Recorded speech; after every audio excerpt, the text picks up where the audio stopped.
Whoa! What's up, everybody? There we go. All right. I'm shooting this from my phone today because StreamYard is given a little bit of an issue, but I wanted to go live. I wanted to have a conversation and answer some questions. So feel free to ask any fat loss questions, anything I can do to help. That's what we're here for. Today, I wanted to talk about the 4 pillars of fat loss. Actually last night, we posted a full 1 hour episode of the Mike Dolce Show audio podcast on Spotify and Stitcher and Google Play and iTunes and all those places. So definitely check that out. If you want to spend an hour or so, you have an hour to kill, you're on the treadmill, you're in traffic, you want to level up that knowledge, it's a good episode. There's a few things outside of these 4 pillars. When we talk about the 4 pillars of fat loss, it's the 4 pillars of health. And let me dial this in for you right now. Most people think that exercise is the most important aspect of their fitness. It's not. It's crazy.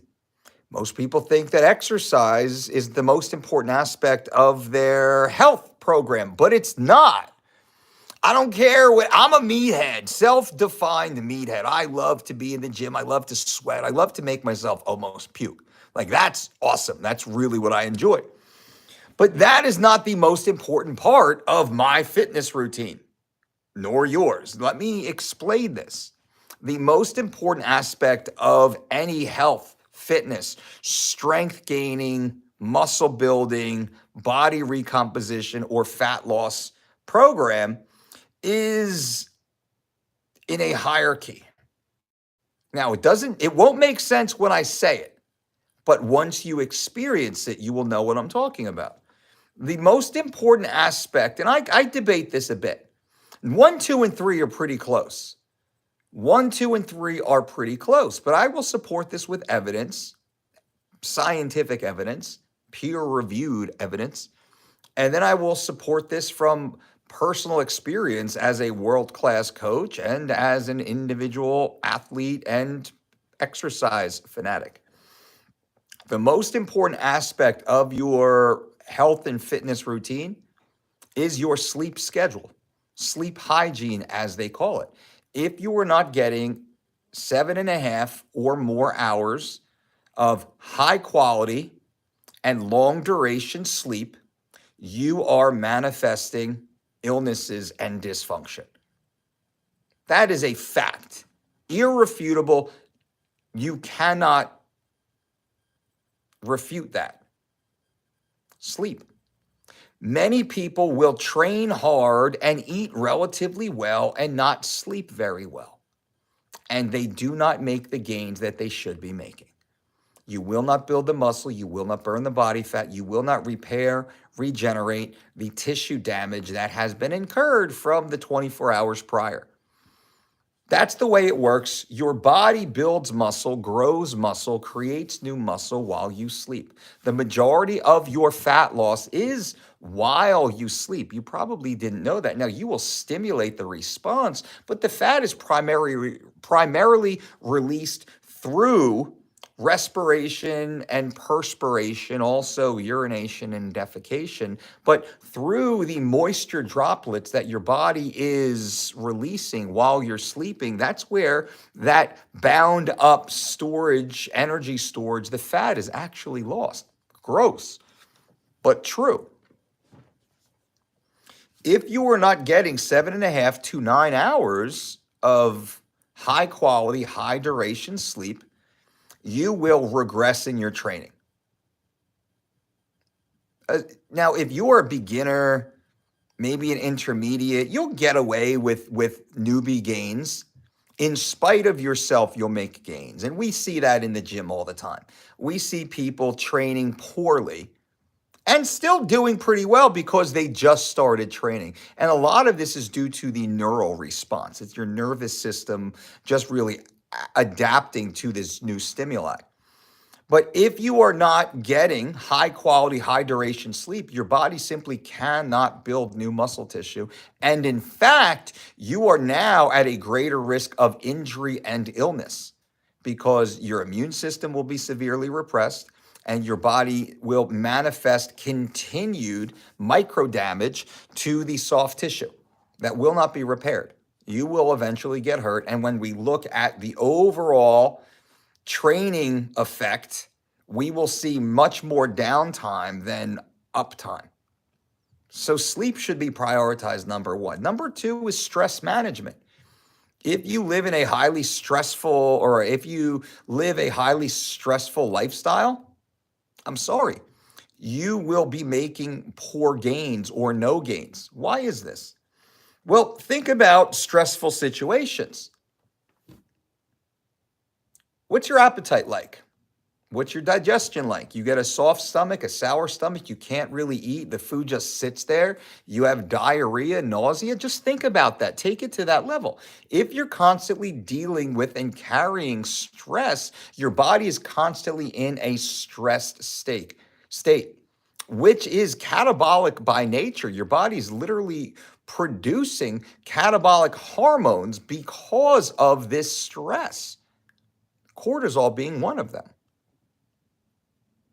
So if you're walking around in a state of stress because your interpersonal relationships are a bit toxic, your work environment is you're carrying a high workload, or the work that you're doing is not fulfilling, the people you're around are not good people, maybe it's your commute, which is just hellacious, or you're very poor with money, you're overspending, you're not saving, your income versus your outgo is totally skewed, your house, your living environment is suboptimal, you're just carrying all this stress with you.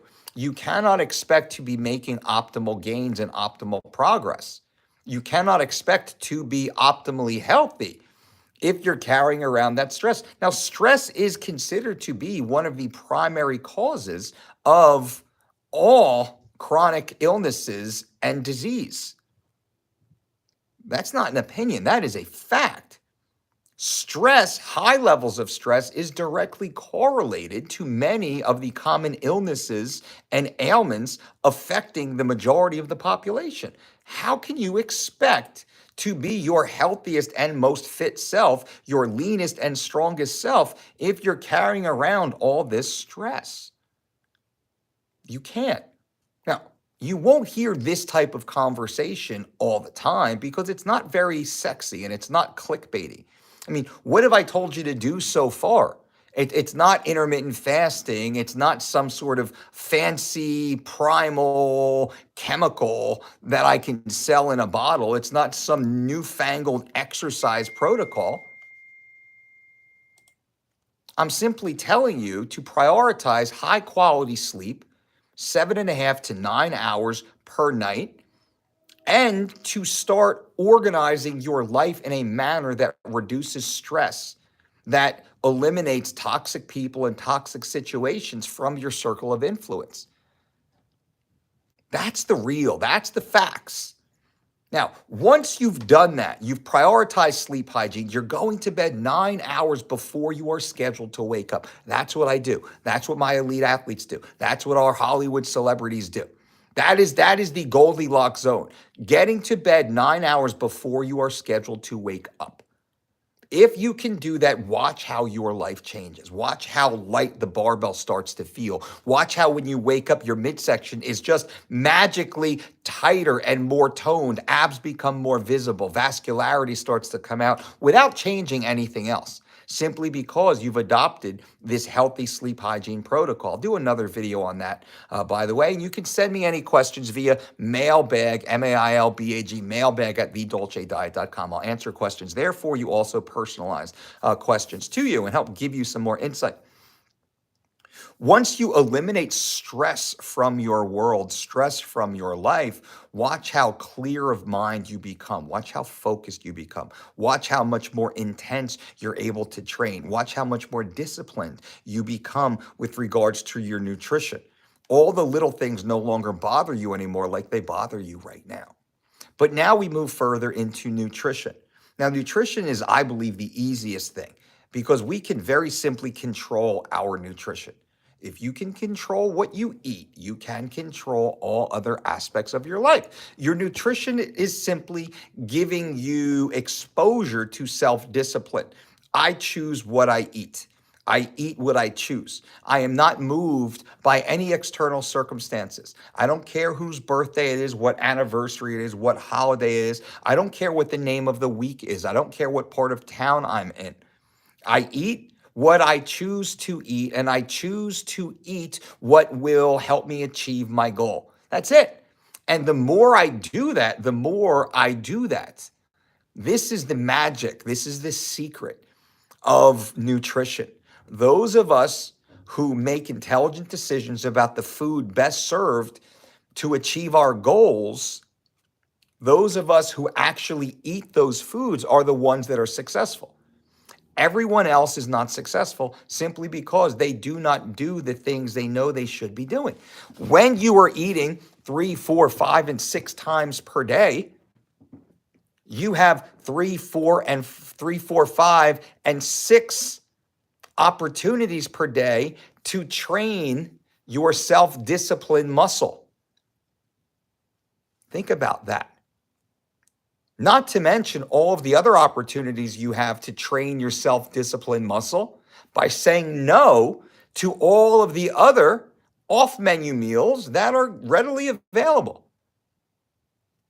I have two pizza shops on this very same block. I have a bagel shop 3 doors down from where I'm sitting right now. Like where I am, 1, 2, 3, I can get pork roll, bacon, egg, and cheese sandwiches 10 seconds from where I'm sitting right now. Like I have every option available to me. There's literally a candy shop 3 stores in the other direction. I have every option imaginable available to me at all times, and I choose to eat what will help me be and look and feel and live my very best. That's what you have to do. So nutrition becomes a very easy concept. It becomes a very easy part of the process. And if you do not adhere to a healthy nutrition program, you will never achieve the success that you wish. If you do adhere to a healthy nutrition program, you will definitely achieve any goal you set for yourself. That's the facts of it. You just simply have to toe the line long enough to get to where you're going. So now we've focused on our sleep. Pillar 1 is sleep, rest. Pillar 2 is stress management. Pillar 3 is nutrition.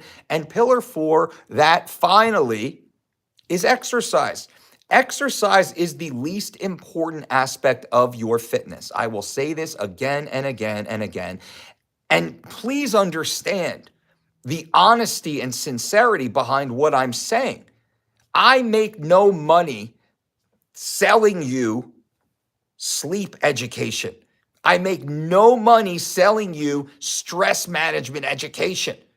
I make money selling nutrition programs. I make the most amount of money, oddly, selling exercise programs, right? Most people want to buy exercise programs, and we certainly have those. Click the links below. But I'm telling you, that's the least important aspect of your fitness journey. Now, I might be the worst salesman in the entire world, or I just might be the most honest man in fitness. It's the latter. Now, if you're following your sleep hygiene protocols, and if you have established a great stress management program, and if you are following a comprehensive nutrition plan, then your exercise program will turn you into a god. You will look like a superhero. You will look like a Hollywood celebrity.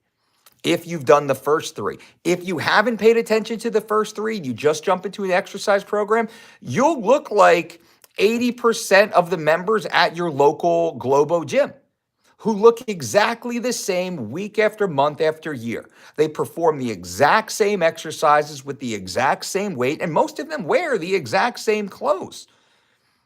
Look around your average gym and think like, oh man, that guy's been going here since I signed up. He looks exactly the same. That lady's on the stair stepper every time I come. She looks exactly the same. Is it because they're not consistent with the gym? No, they're training.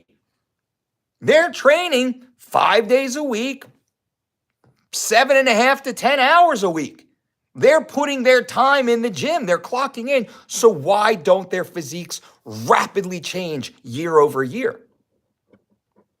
Because their nutrition is not optimal. Their stress is likely through the roof. It's probably just like every other American, and their sleep schedule is probably terrible. They probably sit on their couch eating chips and queso with a glass of wine or a beer, thinking, hey, it's okay. I went to the gym today. I've, quote, earned this. And they sit on the couch with their sweetie and they watch Netflix, and yeah, they click the next episode because the cliffhanger was so good. They got to see what happens next. And all of a sudden they're going to bed at 10:30, 11:30, 12:30 at night when they have to wake up at 5:30, 6:30, 7:30 in the morning. And they're only getting 6, maybe 7 hours of sleep, which is suboptimal. So all of the gym time that they put in is negated by poor nutrition, by high levels of stress, which a disarray of hormones, or I should say a hormone imbalance, impeding muscle growth, inhibiting fat loss. And then they're not getting deep quality sleep, reducing the ability to build new muscle tissue, to repair the micro damage that was incurred during the workout. And now their body is holding on to that body fat. It's not releasing the stored body fat. So think about that. The 4 pillars of fitness in order: sleep hygiene, stress management, intelligent nutrition, and the far fourth is exercise. Let me try and answer a couple quick questions here. And guys and gals, if you're here, bang, just give this video a quick thumbs up. I appreciate you for stopping by.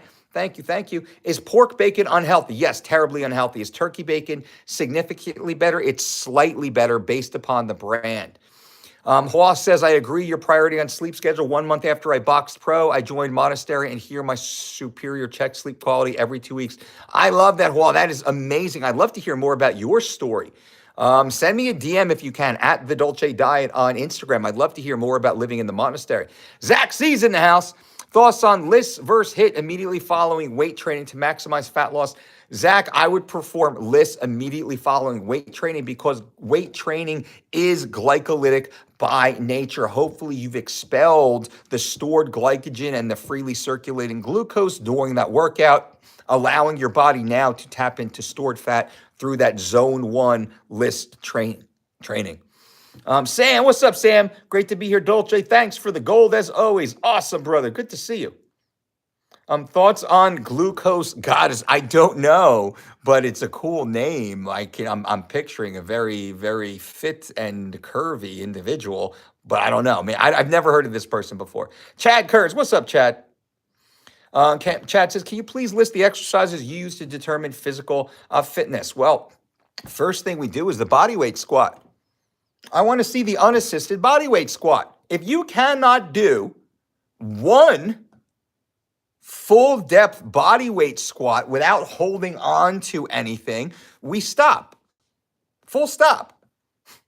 That's the most important thing. You're sitting and standing in and out of chairs all day, in and out of your car all day, on and off the toilet multiple times per day. If you cannot freely lower your body down into a full depth body weight squat. Full depth is defined as the top of your hip equal with the top of your knee. I prefer you to get a little bit lower, and we certainly look for that butt wink. We're protecting the lower, want to protect the lower back, but a lot of people, they're lacking mobility. They're lacking ankle mobility. They're lacking knee mobility due to an imbalance in the hamstrings and the quadricep muscles.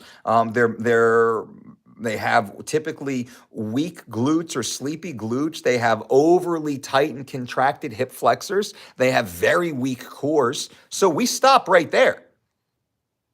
If you cannot perform 1 unassisted full range body weight squat, we stop. Now, if you can, then we say, how many can you do? You say, how many do you want? I say 100. If you cannot perform 100 full range body weight squats, you're a novice in our program. In our program, you are a novice if you cannot perform 100 nonstop body weight squats. You have been a human, a bipedal organism, your entire life. Shame on you if you cannot move your body through a very simple plane of motion 100 consecutive times. That's our system. Other systems have other protocols. That is our first step because we know the individual who can perform 100 full range body weight squats, devoid of imbalances, devoid of mobility issues, devoid of improper failing posture. Well, now we can start adding load and resistance and not have to worry about injury, about mechanical issues. Oftentimes, people can do 1 or 2 or 3, but then all of a sudden, low back just lights up. Oh, low back super weak. All of a sudden, their quads just light up. Hamstrings get real tight. Look how out of shape you are. And guess what? Little secret. This happens to a lot of professional athletes. A lot of pro athletes come in here looking awesome. Just out of the NFL Combine, just out of the NCAAs. We have them try that and they fail miserably. True story.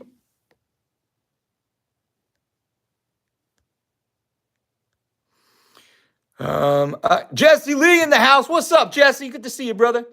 Hit that like button, folks. Yeah, guys, I appreciate it. Boom, boom, boom. Give this video a thumbs up if you have not yet. Boom, let me know you're there. Dolce, you're the man. Steven, thank you. I appreciate that. They definitely drink Bud Light, bro. Absolutely. Absolutely. Chad, thanks, Chad. Appreciate it. Ant-Man drinks 2 gallons of water per day. I drink 2 gallons on certain days. Hey, Mike, I remember Chael talking about you on the Joe Rogan podcast, and you recommend vitamin C for fat weight loss. How is your opinion on that today? Vitamin C is integral to our programs for a multitude of reasons, not specifically for fat loss, but really for the immune enhancing function of vitamin C, also for the collagen production benefit of vitamin C, and also for the mild diuretic effect of vitamin C. Steven says, that's too much water. I had blood tests and had to pull back on water. Well, Steve, it's not too much water. It's too little sodium. That's the issue, my man. Zig in Austria. What's up, Zig? What's up, Sam, for the 100 squats? Can we take short breaks for a few seconds? No, you can take breathing breaks. That's not a problem. Like I have no problem with you doing 10. I want to see the first 30 reps nonstop. Like some people, they'll do 10 reps, take a deep breath, 10 reps, take a deep breath. Usually no more than 3 deep breaths. Like if you're like taking 30-second breaks, no, it's like 3 to 5 second break every 10 to 20 reps. That's fine. The better athletes, the higher condition athletes, they can just simply be a piston and breathe as they go. That's in our system. That's where you end up. Like as long as you can get through it with good form, taking a few breathing breaks every 10 reps or so, I'm happy. Then you're out of the novice system. You're into the beginner system with us. But to leave the beginner system, it has to be 100 nonstop piston-like breathing repetitions. No break in between. That's very easy to do with practice. And I would probably be able to get most of you there within 3 to 6 weeks of truly dedicated adherence to the 4 pillars of fitness, but also our protocol. Chad, thoughts on the Mediterranean diet? There's actually a lot of overlap between the Mediterranean diet and the Dolce diet. Our diet is a longevity-based diet that focuses on immediate short-term athletic and aesthetic performance. The Mediterranean diet is simply more of a longevity-based diet, and they don't have any protocols for body composition and athletic performance. So I'd say I love the Mediterranean diet. A lot of overlap in our ingredient lists, but our meal timing and nutrient combinations are far superior, I would say, with respect. Jesse, my wife and I are opening our own elite MMA training center in our hometown, undefeated professional fighter and Dolce Diet certified coach. Now we are creating financial freedom. Boom, Jesse Lee. I am so happy, so proud of you. No doubt, my man. No freaking doubt, bro. So awesome for you. Listening in Japan on my morning walk. Hell yeah, brother. Good for you, Roy. Love it, man. The premier coach in the world. Thank you. Thank you. I appreciate that. And Dana White has been on keto diet, or has he? Or has he? Sure, I will send a DM about my monastic life, integrated with boxing. Oh, bro, I'd love to hear that, Hua. Zach, you should try to get Kendall Cross on your show. Met him at the U.S. Open this weekend, and dude is 55, totally jacked. Looks like he could still. I would love to get Kendall on. I actually met Kendall a few times over the years. What do you recommend for a substitute for bacon? Like a chicken sausage is one of my favorites. Is hitting protein intake more important than total calories? I get about 200 grams of protein, but only 2,200 calories. Jose, you should be shredded, man. I'm awesome. Thank you. At the moment, I've around 30 minutes to go to the gym every day. Any recommendations on what should be done instead? I would probably do some sort of protagonist, antagonist. Well, it depends.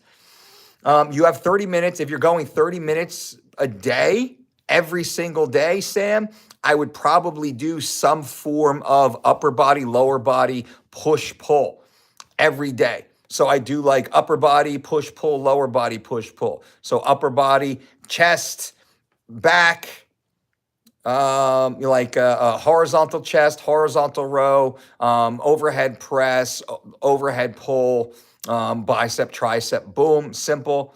And then for legs, I do something like a body weight squat and an RDL. I do a Bulgarian split squat and a single leg curl or a Nordic, something very simple. And then, I probably do calves and core. So I would always do a protagonist, antagonist if I only had 30 minutes, give or take. That's just one thought. I don't want to say always, but that's a good thought.